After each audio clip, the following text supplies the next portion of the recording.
Are the Eagles back? No, we don't know that. Why? Because look at the horrific team they were playing against. I mean, who can't look good against the Giants?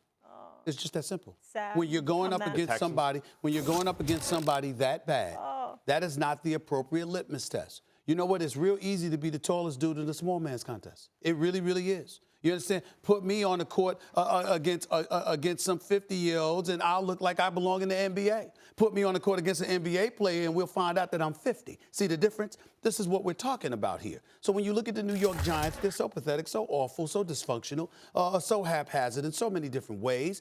There's no indication, there's no evidence that we have seen that the Eagles are back. Now, do I believe eventually they will be? Yes. Do I believe in Carson Wentz? Yes. Do I believe in that defense that they ultimately will come alive and resemble what they looked like last night? Yes. Do I think that they'll be able to run, particularly if they go out and get LaShawn McCoy? I think that's going to be huge for the Philadelphia Eagles. As a matter of fact, I would consider them the biggest threat to the Los Angeles Rams on the road in L.A. if the Philadelphia Eagles got somebody like a Sean McCoy. I look at an Alshon Jeffrey. I look at a Nelson Aguilar. I look at a Zach Ertz. I look at this offensive line that shows up. And even without Lane Johnson, they sit up there and they look formidable. I'm looking at them and I'm saying, okay, everything's going to be all right. But they were going up against the New York Giants. And it was some of us were slow to the party than others. But in the end, speaking about the Giants organization from a collective position, they are so pathetic. They are so awful. They are so reprehensible as a football team right now. Let's put this in perspective. They have Saquon Barkley, who's an absolute stud. He's special. They have a guy like Odell Beckham Jr. as a wide receiver who is considered one of the elite talents in all of football. Sterling Shepard is no scrub. Evan Ingram is no scrub. And we are calling the New York Giants pathetic. There are at least 25 teams in the National Football League that would be title contenders if they had Saquon Barkley and Odell Beckham Jr. on the squad at the same time. The Giants has both of them and still are sorry. That's all you need to know about the Giants. Let me say a couple of things about that, too. All right? When you're talking about those kinds of players, and there's enough playmakers on the defensive side, on the defensive line, for them to be better than what they are. On the offensive side of the ball, on the offensive line, it's a problem. I'm just telling you, it's a problem. They better work on it and get it fixed. They better look at the entire operation that is involving the offensive line and how it's developed. But this problem is bigger than just personnel. I'm just telling you, the character, I shouldn't say character, the chemistry and the cohesiveness and the ability to work together of this football team, something is off.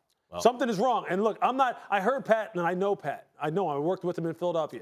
I heard him say to the media last night, it's not about effort. It's about execution. No, it's about chemistry. As far as the Eagles are concerned, I'll tell you why the outlook is great for them. They're built the right way. Their offensive line is a strength when it's healthy. Their defensive line will continue to be a strength. There's some weaknesses on their perimeter, but they're built down the middle the right way, which is where you can always rely on. And I'll tell you this, coaching staff-wise, even though they've lost some good offensive coaches, there isn't a better coaching staff in the NFL from top to bottom. And that's what will carry them than the Philadelphia Eagles. Now, that's what will carry them. That's why they're going to go this way. I appreciate your point about coaching and development especially. People think it's about where the talent you get and then the kind of schemes that you run. But it's also how you develop the players and if you put them in a position to succeed. So a guy like Belichick runs an organization where he doesn't need the same draft picks as you. That's right. Because the talent he gets, he will optimize, and the talent you get may go in the other direction if you're the Giants. The Eagles, I think, are set up like a good team. They know how to develop guys, and Peterson knows how to put them in a position to win.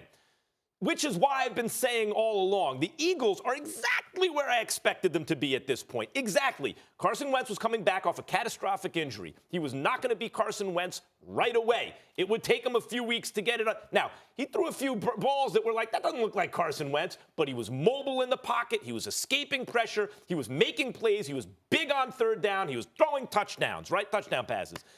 They're right where they're supposed to be. Do I think they're going to win the Super Bowl again? No, because it's very hard to do that, because they got a little lucky at times last year, even though I thought they were the best team in the game. Lane Johnson, let's not forget, was suspended for PEDs. That's why, remember 2 years ago when I said, Eagles look like they might be an elite team. Then all of a sudden they stunk, and I kept pointing to Lane Johnson. He's the tipping point on the line. He came back, they were elite again. Next year they won the Super Bowl. But if you're suspended for PEDs, and then all of a sudden, you can't play anymore. Like, he's getting pushed around. Then on the other side, you have an old left tackle, and he has a hamstring problem. Then I think, Louis, you're right. There's going to be an issue on the offensive line for the Eagles. They're going to be very good. They're one of the 4 or 5 best teams in the NFC. They won't win the Super Bowl again this year with the Rams in the division. I will tell you.